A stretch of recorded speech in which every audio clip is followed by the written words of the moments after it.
अच्छे लोगों के साथ हमेशा बुरा क्यों होता है? गीता में श्री कृष्ण ने दिया है अर्जुन को इसका जवाब। अच्छे लोगों के साथ हमेशा बुरा क्यों होता है? वहीं जो लोग बुरे कर्म करते हैं और अज्ञान की राह पर होते हैं वो खुशहाल दिखते हैं। श्री कृष्ण ने इसका जवाब गीता में दिया है। श्री कृष्ण ने अर्जुन को जवाब देते हुए समझाए है। ये बात लोगों को उनके कर्मों का फल हमेशा मिलता है। आपने महसूस किया होगा कि जो लोग अच्छे कर्म करते हैं वो परेशान रहते हैं, वहीं जो बुरे कर्म करते हैं वो खुशी से रहे होते हैं।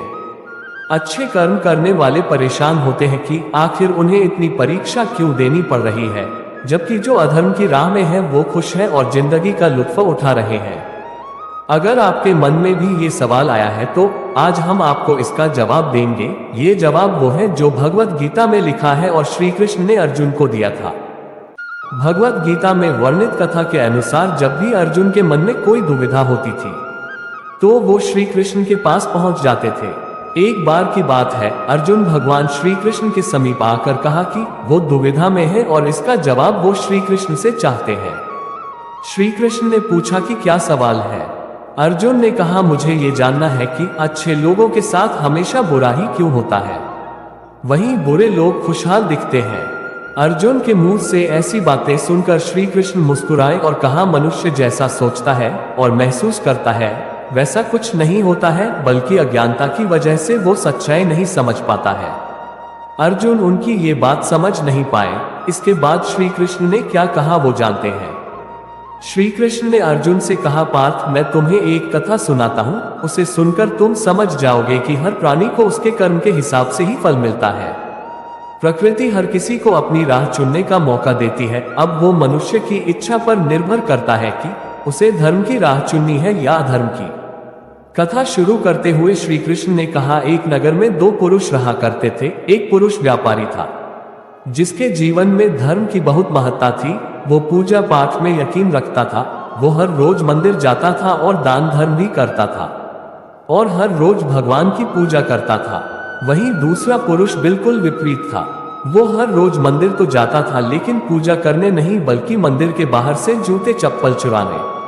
उसे दान और धर्म से कोई लेना देना नहीं था। समय बीतता गया और एक दिन बहुत जोर की बारिश हो रही थी। इस वजह से मंदिर में पुजारी के अलावा कोई नहीं था। ये बात जब दूसरे पुरुष को पता चली तो उसने कहा कि ये सही मौका है मंदिर का धन चुराने का। पंडित से नजर बचाकर उसने मंदिर का सारा धन चुरा लिया।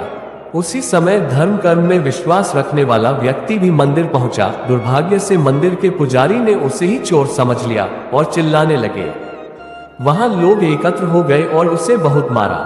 किसी तरह वो बचते बचाते वहां से निकला तो दुर्भाग्य ने उसका साथ वहां भी नहीं छोड़ा। मंदिर के बाहर वो एक गाड़ी से टकरा गया और घायल हो गया। फिर वो व्यापारी लंगड़ाते हुए घर जाने लगा तो रास्ते में उसकी मुलाकात उस पुरुष से हुई जिसने मंदिर से धन चुराया था। उसने कहा, आज तो मेरी किस्मत चमक गई, एक साथ इतना सारा धन मिल गया। ये सब देखकर उसे बहुत बुरा लगा और उसने अपने घर से भगवान की सारी तस्वीरें निकाल दी। कुछ सालों बाद दोनों की पुरुषों की मृत्यु हो गई। मरने के बाद जब दोनों यमराज की सभा में पहुंचे और भले पुरुष ने दूसरे व्यक्ति को देखा तो उसे बहुत गुस्सा आया। उसने क्रोधित होकर यमराज से पूछ ही लिया, मैं तो हमेशा अच्छे कर्म करता था, दान में विश्वास रखता था, उसके बदले जीवन भर मुझे अपमान और दर्द ही मिला और इस व्यक्ति को नोटों से भरी पोटली। आखिर ऐसा भेदभाव क्यों? इस पर यमराज ने कहा, पुत्र, तुम गलत समझ रहे हो। जिस दिन तुम्हारी गाड़ी से टक्कर हुई थी वो दिन तुम्हारे जीवन का आखिरी दिन था, परंतु तुम्हारे अच्छे कर्मों की वजह से तुम्हारी मौत सिर्फ एक छोटी सी चोट में बदल गई। तुम इस दुष्ट व्यक्ति के बारे में जानना चाहते हो। दरअसल इसके भाग्य में राजयोग था, मगर इसके कुकर्मों और अधर्म की वजह से वो सिर्फ एक छोटी सी धन की पोटली में बदल गया।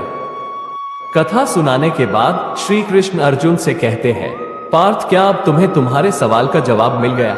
ऐसा सोचना कि भगवान तुम्हारे कर्मों को नजरअंदाज कर रहे हैं, ये बिल्कुल भी सत्य नहीं है। भगवान हमें कब क्या किस रूप में दे रहा है मनुष्य को समझ में नहीं आता है, मगर आप अच्छे कर्म करते रहें तो भगवान की कृपा हमेशा बनी रहती है।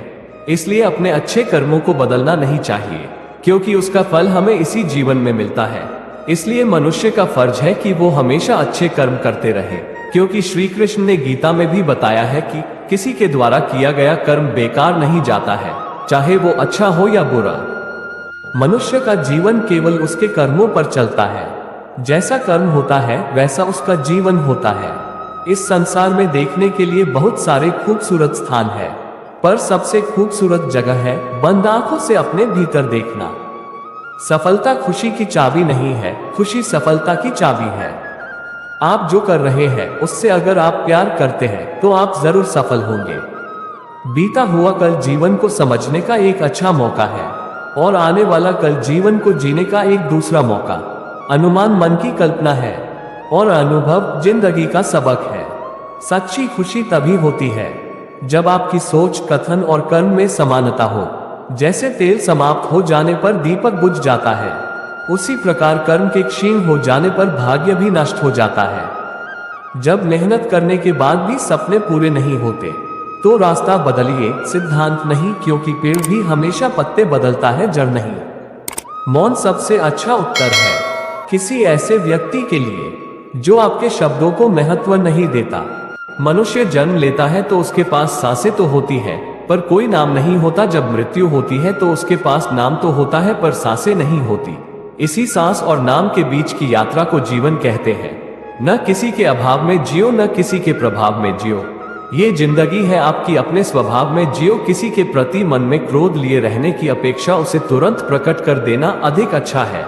जैसे क्षण भर में जल जाना देर तक सुलगने से अधिक अच्छा है।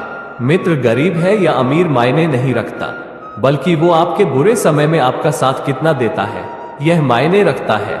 इंसान चाहे जितना भी खुद को व्यस्त रख ले, जिससे वो प्रेम करता है उसकी यादों से नहीं बच सकता। जब आप दूसरों के लिए अच्छा चाहते हैं तो वही अच्छी चीजें आपके जीवन में वापस आती है। यही प्रकृति का नियम है। समय कभी नहीं रुकता। आज यदि बुरा चल रहा है तो कल अवश्य अच्छा आएगा। आप केवल निस्वार्थ भाव से कर्म कीजिए और वही आपके हाथ में है। जिस व्यक्ति के विचार मैले हैं, जो लापरवाह है और धोखे से भरा हुआ है, कोई कुछ भी बोला, स्वर्ण को शांत को रखो, धूप कितनी ही तेज हो, समुद्र सूखा नहीं करते।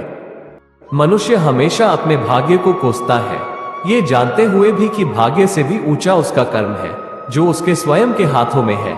एक समझदार व्यक्ति वही है जो दूसरों को देखकर उनकी विशेषताओं से सीखता है, उनसे तुलना और ईर्ष्या नहीं करता। शस्त्र केवल शरीर को घायल कर देते हैं, किंतु शब्द आत्मा को भी घायल कर देते हैं। दुनिया में केवल माता और पिता ही ऐसे इंसान हैं जो चाहते हैं कि हमारे बच्चे हमसे भी ज्यादा कामयाब हो। दुख भोगने वाला आगे चलकर सुखी हो सकता है, मगर दुख देने वाला कभी सुखी नहीं हो सकता। समय मनुष्य के बनाए मार्ग पर नहीं चलता, मनुष्य को समय के दिखाए मार्ग पर चलना होता है। इसी को नियति कहते हैं। जीवन कठिन तब लगता है जब हम स्वयं में बदलाव करने के बजाय परिस्थितियों को बदलने का प्रयास करते हैं। तो दोस्तों, ये रहा भगवान श्री कृष्णा की उपदेश, जो अच्छे लोगों के साथ हमेशा बुरा क्यों होता है। इसका जानकारी वीडियो अगर अच्छा लगा है तो वीडियो को लाइक, शेयर, कमेंट्स करके चैनल को सब्सक्राइब जरूर करें। जय श्री कृष्णा, राधे राधे।